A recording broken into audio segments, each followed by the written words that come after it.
इस प्रकार है। जाके सुमिर तेज गुनासा, नाम शत्रुघ्न वेद प्रकाशा।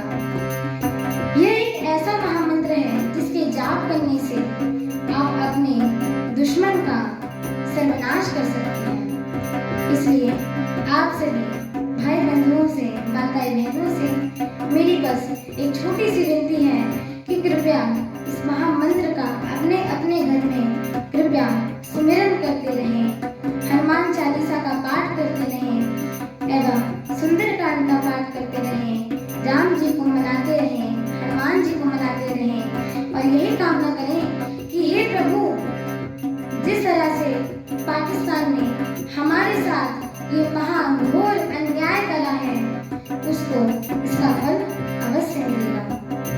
इसलिए आप सब यही कामना करें प्रभु से कि पाकिस्तान का सर्वनाश होना चाहिए और यही कहना है कि जागे सुमिरन तेरे पुनासा, राम शत्रुघ्न वेद प्रकाशा।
श्रृंगार करने लगे।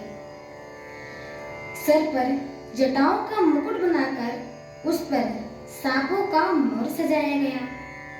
शिवजी ने सांपों के ही कुंडल और कंकड़ पहने हुए हैं। शरीर पर विभूति रमाई हुई है और वस्त्र की जगह बागंबर लपेट लिया है। शिवजी के सुंदर मस्तक पर चंद्रमा विराजित है। सिर पर गंगा जी हैं। 3 नेत्र हैं। सांपों का जनेऊ धारण किए हुए हैं। गले में विष और छाती पर नरमुंडों की माला थी। इस प्रकार उनका वेश अशुभ होने पर भी वे कल्याण के धाम और कृपालु हैं। एक हाथ में त्रिशूल है एवं दूसरे में डमरू शोभित है। शिवजी बैल पर चढ़कर चले, बाजे बज रहे हैं। शिवजी को देखकर देवांगनाएं मुस्कुरा रही हैं और कहती हैं कि इस वर की योग्य दुल्हन संसार में मिलेगी ही नहीं। विष्णु और ब्रह्मा आदि देवताओं के समूह अपने अपने वाहनों यानी सवारियों पर चढ़कर बारात में चले। देवताओं का समाज सब प्रकार से अनुपम था, पर दूल्हे के योग्य बारात ही नहीं थी। तब विष्णु भगवान ने सभी दिक्पालों को बुलाकर हंसकर ऐसा कहा, सब लोग अपने अपने दल समेत अलग अलग होकर चलो। हे भाई, हम लोगों की यह बारात वर के योग्य नहीं है। क्या पराये नगर में जाकर हंसी कराओगे? विष्णु भगवान की बात सुनकर देवता मुस्कुराए और वे अपनी अपनी सेना सहित अलग हो गए। महादेव जी यह देखकर मन ही मन मुस्कुराते हैं और विष्णु भगवान के व्यंग वचन दिल लगी नहीं छूटते। अपने प्यारे विष्णु भगवान के इन अति प्रिय वचनों को सुनकर शिव जी ने भी भृंगी को भेजकर अपने सब गणों को बुलवा लिया। शिव जी की आज्ञा सुनते ही सब चले आए और उन्होंने स्वामी के चरण कमलों में सिर नवाया।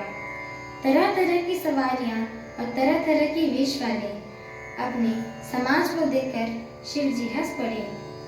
कोई बिना मुख का है, किसी के बहुत से मुख है, कोई बिना हाथ पैर का है तो किसी के कई हाथ पैर हैं, किसी की बहुत आंखें हैं तो किसी की एक भी आंख नहीं है, कोई बहुत मोटा ताजा है तो कोई बहुत ही दुबला पतला है, कोई बहुत दुबला, कोई बहुत मोटा, कोई पवित्र और कोई अपवित्र वेश धारण किए हुआ है। भयंकर गहने पहने, हाथ में कपाल लिए हैं और सब के सब शरीर में ताजा खून लपेटे हुए हैं। गधे, कुत्ते, सुअर और सियार से उनके मुख हैं। गणों के अनगिनत वेश को कौन गिने। बहुत प्रकार से प्रेत, पिशाच और योगिनी जमाते हैं, उनका वर्णन करते नहीं बनता। भूत प्रेत नाचते और गाते हैं, वे सब बड़े मौजी हैं, देखने में बहुत ही बेढंगे जान पड़ते हैं और बड़े ही विचित्र ढंग से बोलते हैं। मेरी आगे की कथा सुनने के लिए मेरे चैनल को लाइक, शेयर, सब्सक्राइब एवं कमेंट अवश्य करें। भारत माता की जय हो। भारत माता की जय हो। भारत माता की जय हो। जय श्री राम। जय श्री राम।